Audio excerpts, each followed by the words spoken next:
Van Helsing, man of science, man of folklore. Cheap peddler of myth? Gordon Himmel, the doctor? Yes, it's true.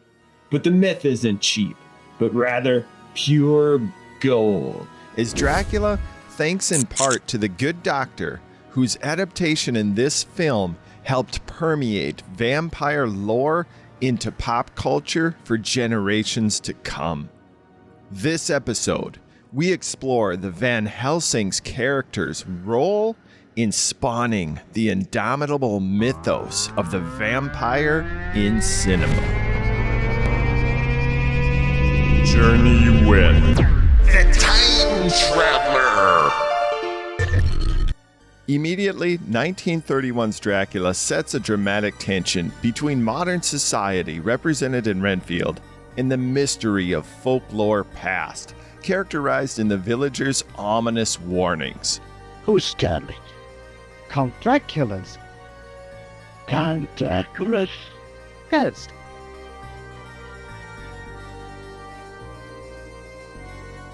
He's a scary guy. After we witness Renfield's transformation from skeptic to sad victim, the dramatic irony is staged. We know Dracula's danger. Our heroes do not. Will they suffer the same fate? Dracula's supernatural traits and the malady he imposes over Renfield have established the reality of the vampire, for the movie's plot anyway. But the character who drives that plot will extend the reality of the vampire in a way no horror movie had to date. Extend it right into our imaginations through the context of modern society and scientific method, selling the mystique of the vampire by giving it a deeply layered justification and a deeper than ever to date in film permission for the audience to suspend reality. Enter Van Helsing. Wait! I'm getting a communication from my colleague across the chasms of time! Dr. Wishy-Washy, what do you have to say? Doctor, come in!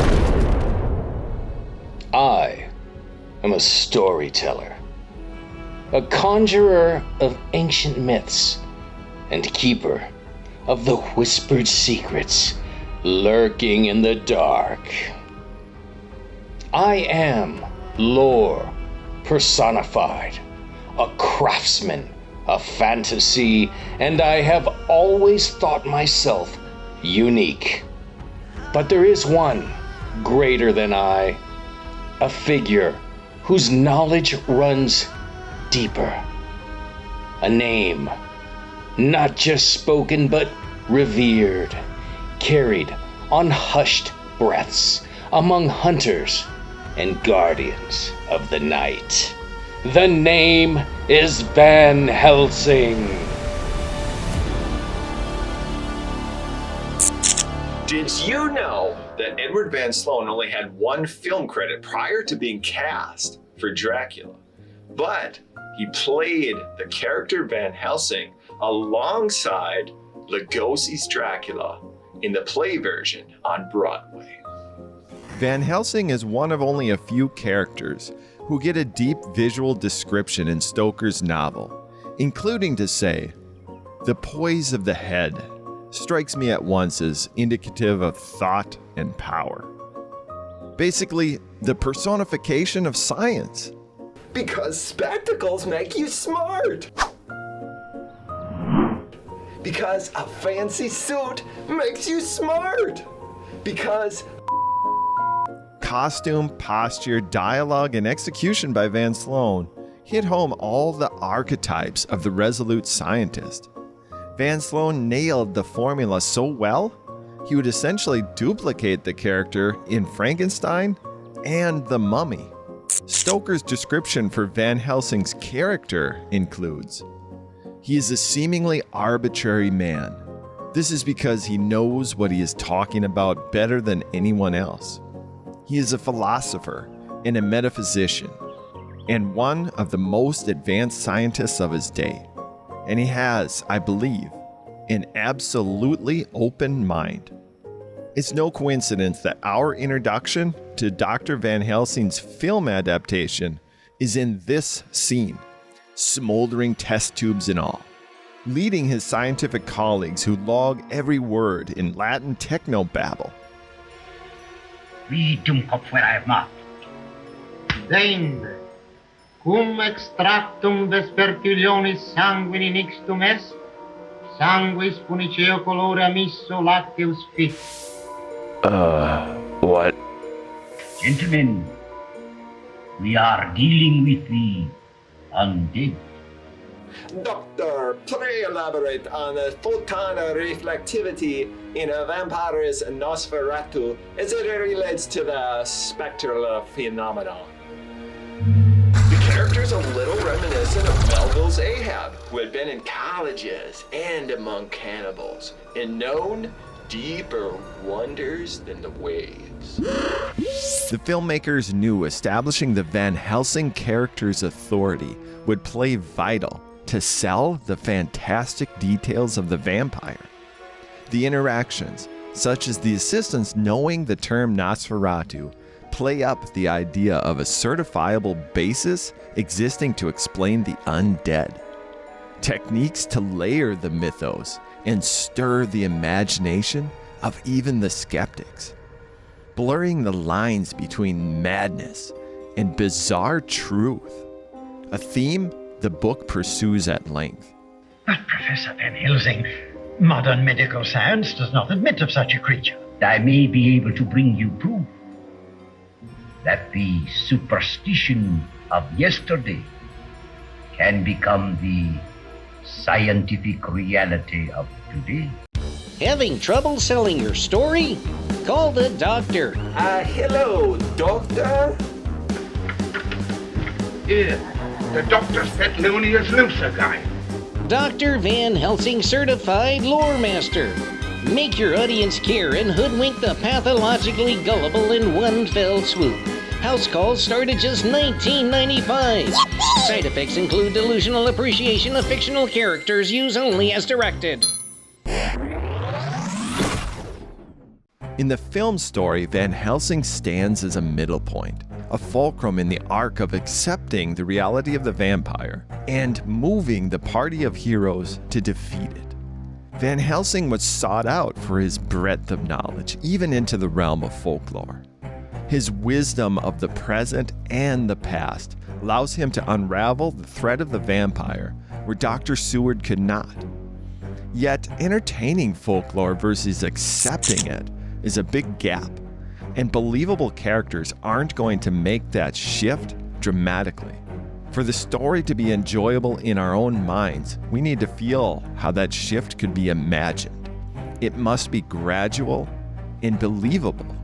The devil is in the details, and the details staged a mythos that permeated culture like no film before it. Wolfbane stakes, mirrors, crosses, wolves, bats, spells. Dracula serves up the monster.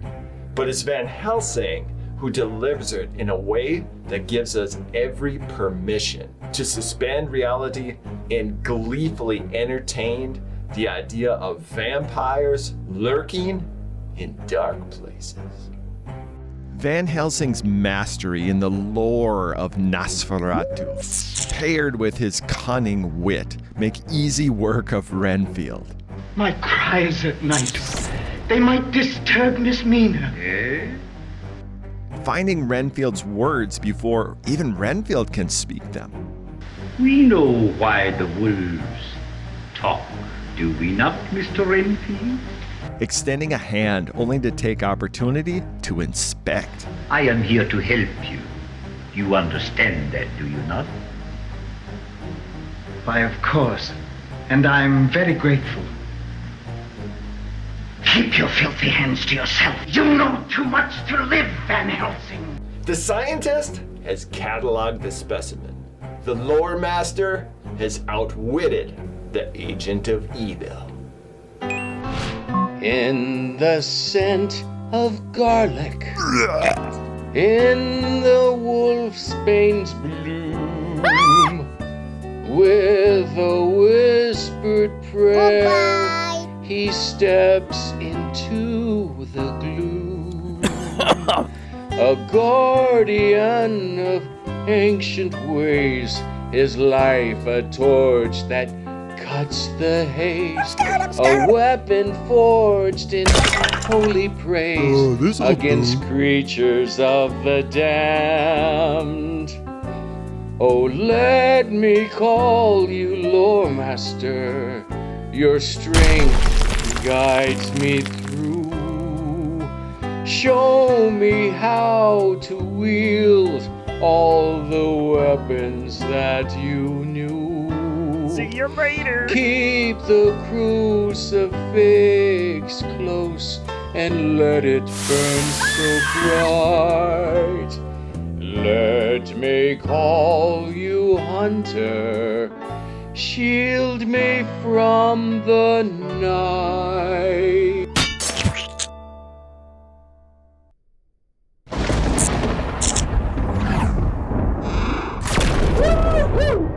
Our Good Doctor song can't hold a candle to our movie's Good Doctor's masterful delivery, blocking, and wit to match the cunning of the villain Dracula. The drama is never higher in the movie than when these two characters appear on the screen together. You can feel the temperature tick up when they interact. Without Van Helsing, Dracula is a common criminal preying on the susceptible. Excuse me, Count Dracula, Professor Van Helsing. Van Helsing, a most distinguished scientist whose name we know, even in the wild of Transylvania. With Van Helsing, Dracula is a supernatural force extended to his last trick and resolve to match the resourceful doctor. I'm sorry, Doctor. My visit was so ill-timed. Not at all.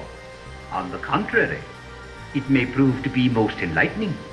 Van Helsing even dares to lay the trap for the vampire himself, Anything I can do, I'm glad.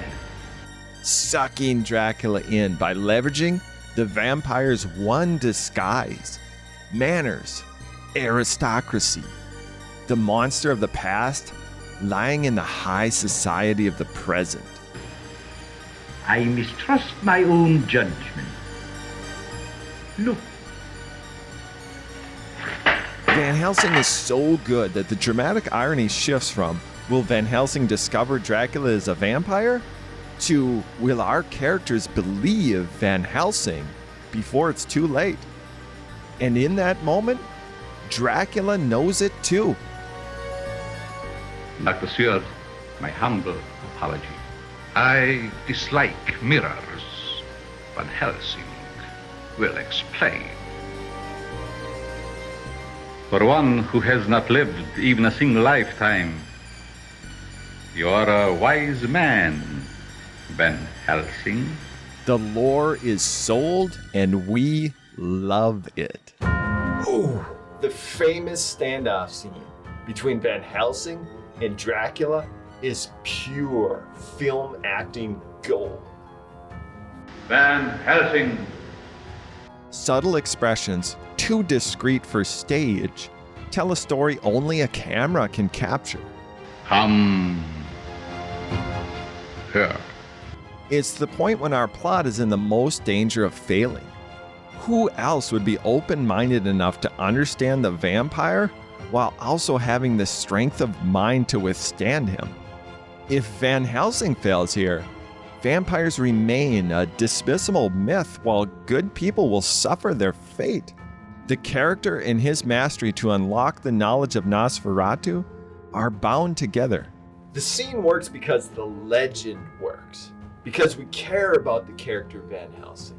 The guy who has decoded the vampire mystery through strength of intellect, ingenuity, bold open-mindedness, yet a disciplined adherence to his scientific craft in experimentation and reason. The guy who studied obscure lore and mythology, and it paid off. That's a character we need in cinema. One we cannot lose. You going down, Drac?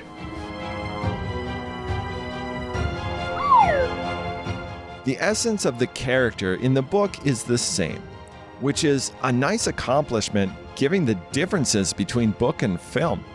Unraveling the puzzle of Dracula mano a undeado probably works better for film than the after-the-fact puzzle solving given to us through the epistolary format of the book.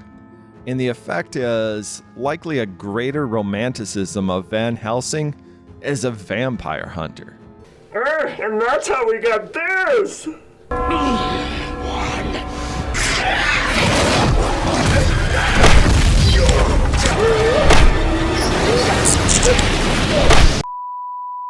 Van Helsing proved out the vampire in this film like a physicist.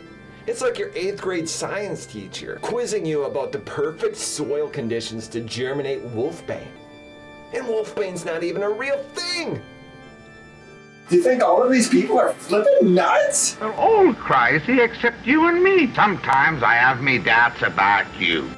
Huh! Well, I'm not even really here! You moron. I have devoted my lifetime to the study of many strange things. Little known facts which the world is perhaps better off for not knowing. Our only chance of saving Miss Nina's life is to find the hiding place of Dracula's living corpse and to drive a stake through its heart. Van Helsing defeats the ancient evil of the vampire by the high thinking of the Enlightenment. Take this! The avatar of science defeating the avatar of myth. And in that confrontation, legitimizing mystery. Giving us, the audience, mystery as a gift, wrapped with a bow on top, and a card that reads, engage in this fantasy anytime you wish. It's not to say Van Helsing made everyone believe in vampires, but the character goes farther than ever before in the short history of horror movies to deeply layer a mythos in the language of scientific reasoning. A number of films before had dream endings or means to retract the reality of the content. In contrast, the lost ending to this film had Edward Van Sloan break the fourth wall to speak these lines. Just a moment, ladies and gentlemen, a word before you go.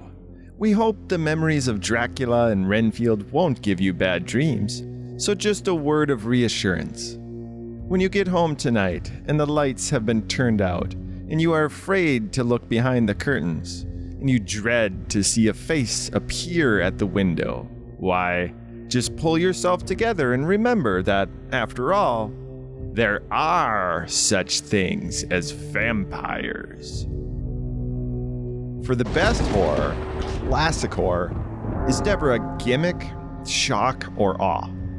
But rather, classic horror provides the gift of context in which we can understand how mystery and wonder may exist in the unknown. As the character Harker states in the novel, in understanding this tension between modern understanding and the mystery of folklore past. And yet, unless my senses deceive me, the old centuries had, and have, powers of their own, which mere modernity cannot kill. The enduring appeal of mystery is the real charm of 1931's Dracula. And Van Helsing sold us an ability to enjoy that fable, lock, stock, barrel, and wooden stake. Join the time traveler in the next dimension as we explore why the character Renfield is in the book.